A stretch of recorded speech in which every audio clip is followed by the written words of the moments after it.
Y hace solo unas horas el Senado de Estados Unidos finalmente absolvió al presidente de ese país, Donald Trump, del cargo de abuso de poder y obstrucción al Congreso después de, la verdad, un juicio histórico de destitución de 2 semanas que fue promovido por los demócratas.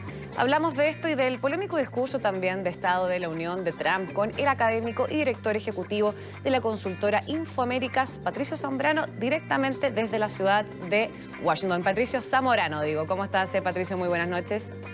Hola, hola, buenas noches, Florencia. Un placer como siempre. ¿Cómo estás?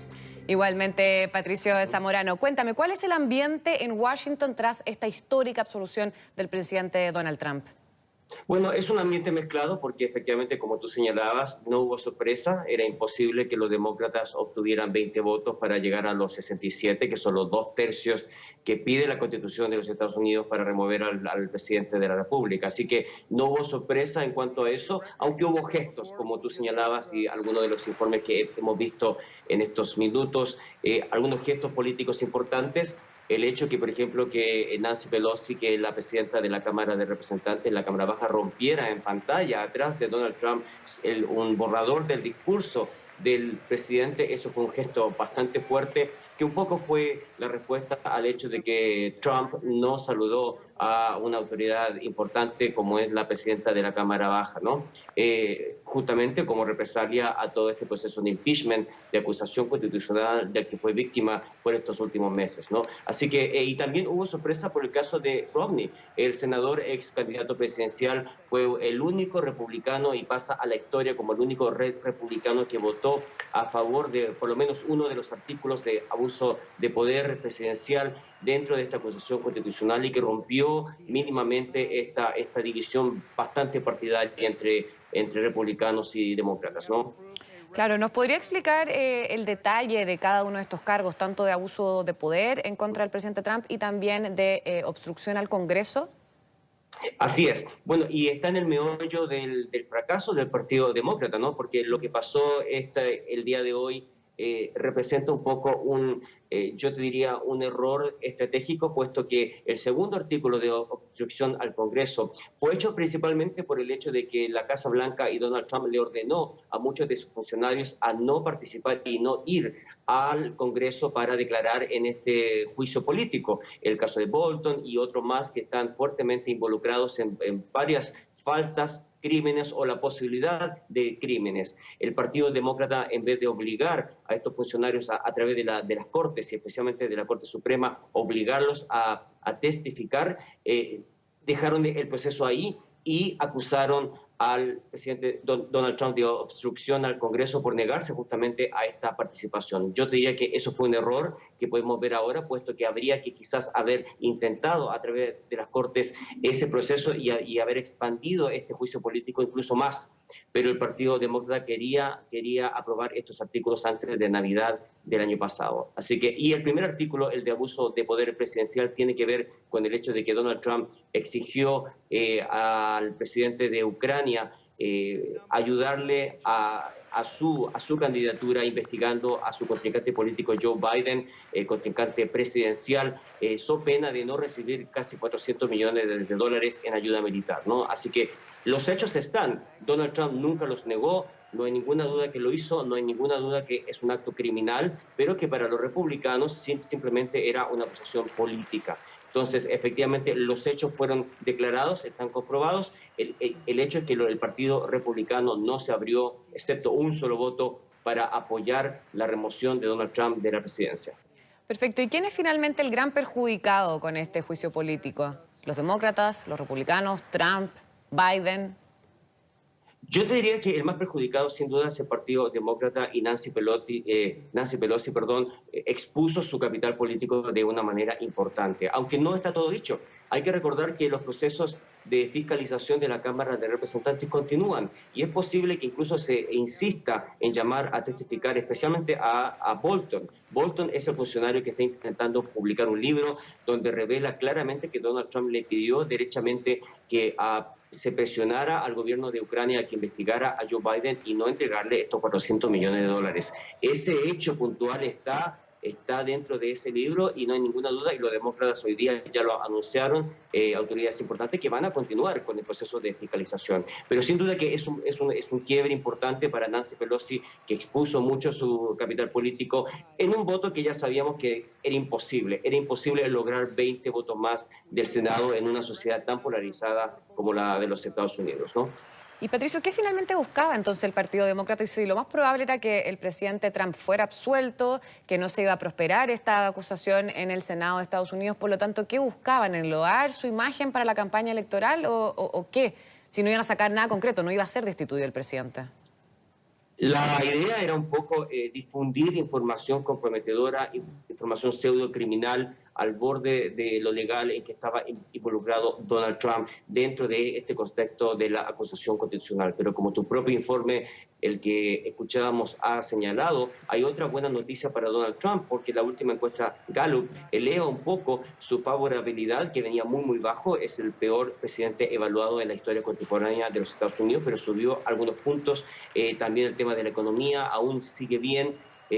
No le beneficia un 100% a Donald Trump, aún con el nivel de economía que tenemos, inflación controlada, desempleo marginal. Él debería tener una aprobación incluso mucho más alta, pero claro, él es un personaje polémico, él es un personaje que genera mala prensa en general, pero así y todo tiene buenas noticias el día de hoy por el hecho de esta votación, que simbólicamente es muy fuerte para que lance un poco este proceso de primarias presidenciales, y en ese sentido yo te diría que el Partido Demócrata tiene que ver un poco cómo va a decantar esto.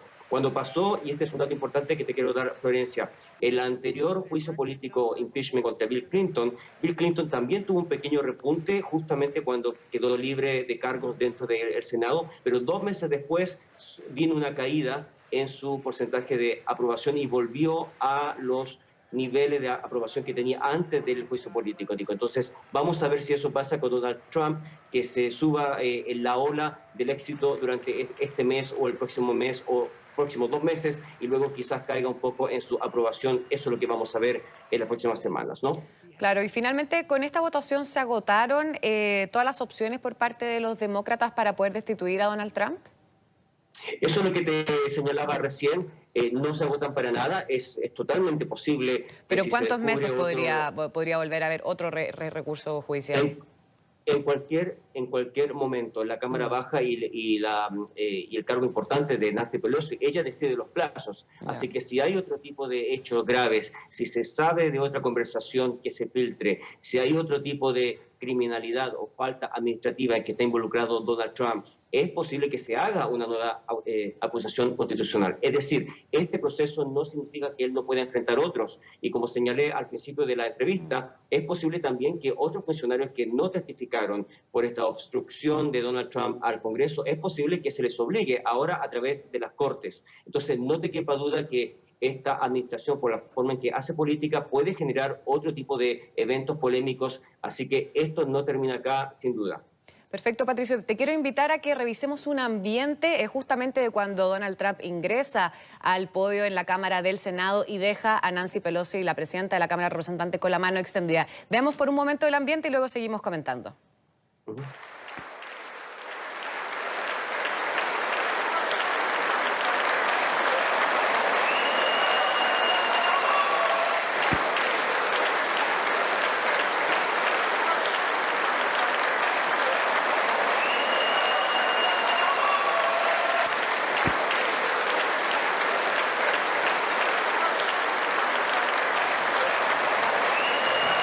Claro, Patricio, veíamos justamente el ambiente donde Donald Trump deja con la mano extendida a la presidenta de la Cámara de Representantes, Nancy Pelosi. ¿Pelosi finalmente dio alguna explicación? Porque veía posteriormente, cuando Donald Trump termina de entregar su discurso, ella rompe una de las copias del discurso de Donald Trump. ¿Ella ha dado alguna explicación de por qué hizo esto? Porque obviamente lo hizo con intención, considerando que estaba al frente de todas las cámaras. No, así es, eso, por eso es que lo comenté al principio de la entrevista, el hecho de que Nancy Pelosi destruyera uno de los borradores y lo rompiera enfrente a la espalda de Donald Trump. Lo que explicó Nancy Pelosi fue que era un gesto de protesta por haber considerado que el discurso era un discurso sucio, un discurso, digamos, de bajo nivel moral.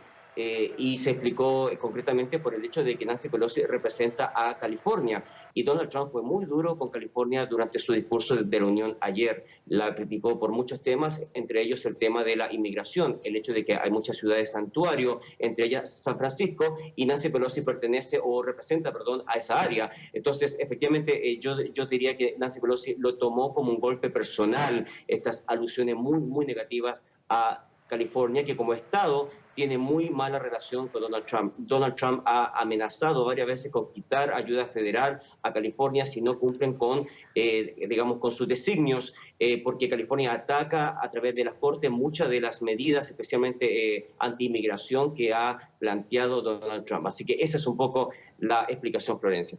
Perfecto, Patricio. Y respecto al mensaje entregado por el discurso del presidente Donald Trump, ¿qué le pareció? Porque la verdad es que publicitó un poco todos sus logros durante estos 3 años que lleva en el gobierno. ¿Qué le pareció a usted este mensaje? La verdad es que si uno analiza todos los hechos, y aquí en los Estados Unidos hay mucha costumbre de analizar todos los hechos puntuales que el presidente de la República señala en su discurso de la Unión. Se analizan especialmente las cifras, ¿no? Que sea todo correcto, que no haya errores o falsedades. Y efectivamente el discurso de Donald Trump ya nos viene acostumbrando. Tiene verdades, pero también muchas exageraciones y algunos temas falsos.